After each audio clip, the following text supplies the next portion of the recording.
अ, जन्म जयंती का कार्यक्रम भी आज 4 अप्रैल को मनाया जा रहा है।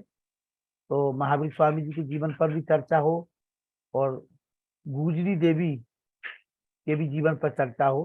तो मैं निवेदन करूंगा 10 मिनट के लिए कि आप आए जी।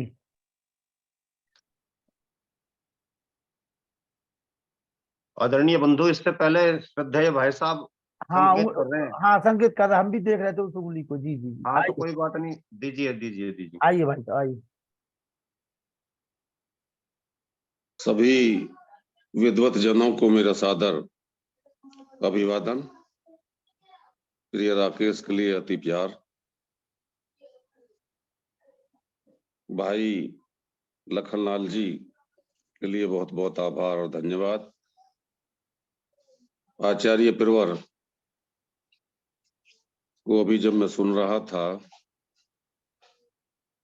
तो बस एक बात जो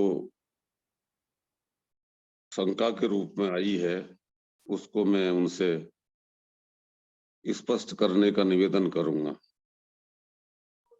मृत्यु के पश्चात योनि का निर्धारण,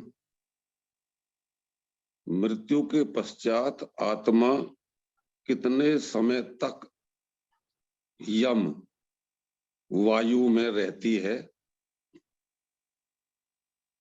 इस पर जो है कहीं भी कोई भी मुझे आज तक बहुत स्पष्ट आलेख किसी का विद्वान का नहीं मिला।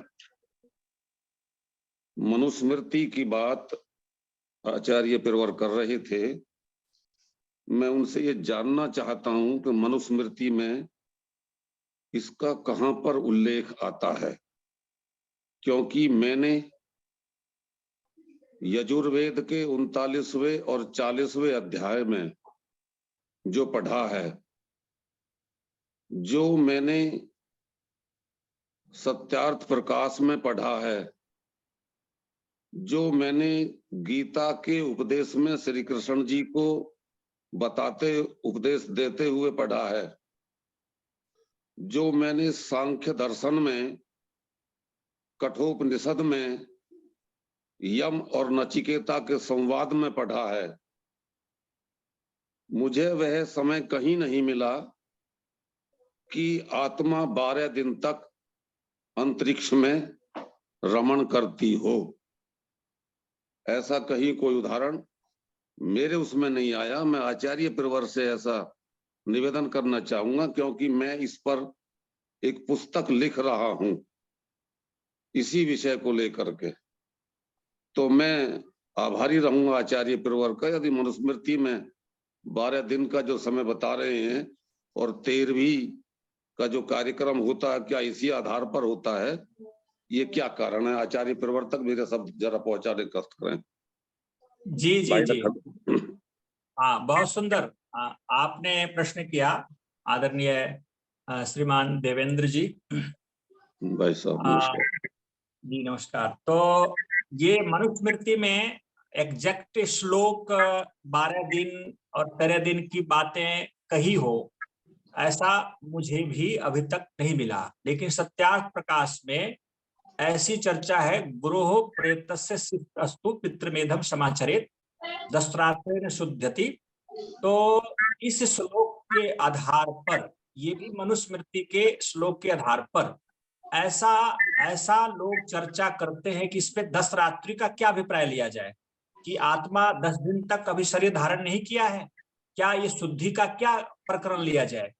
तो इसके आधार पर जो विद्वान लोग कल्पना करते हैं और गुरु परंपरा से जो चर्चा में बातें अभी तक मेरे संज्ञान में आई है कि यम वायु सूर्य चंद्र आदि में आत्मा भ्रमण करते हुए फिर या 10 दिन हो या 12 दिन हो या 13 दिन हो, ये फिक्स कोई प्रमाण मेरे पास नहीं है।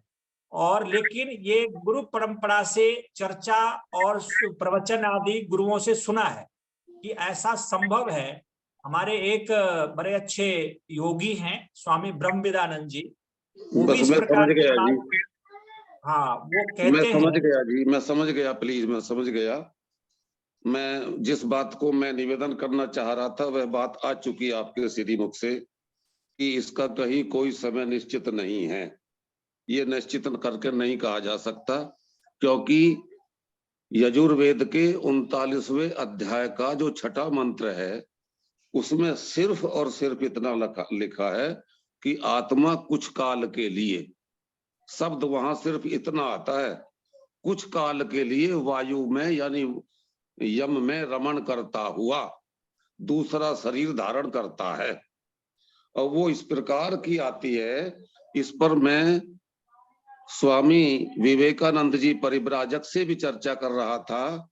उन्होंने भी जब अपने व्याख्यान में इस बात को बताया तो वो भी ये कह रहे थे।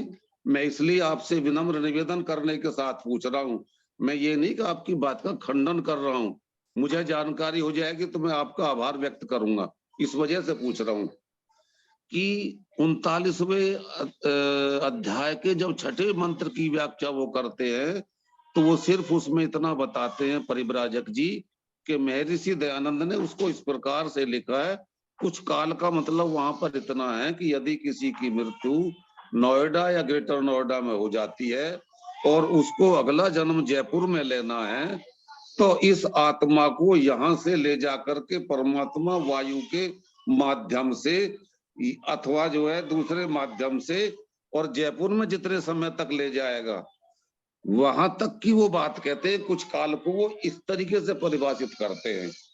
तो इस पर जो है उस पर भी मुझे नहीं संतुष्टि हुई, मैं आपसे बहुत साफ बोल रहा हूं, मुझे संतुष्टि उस पर भी नहीं हुई।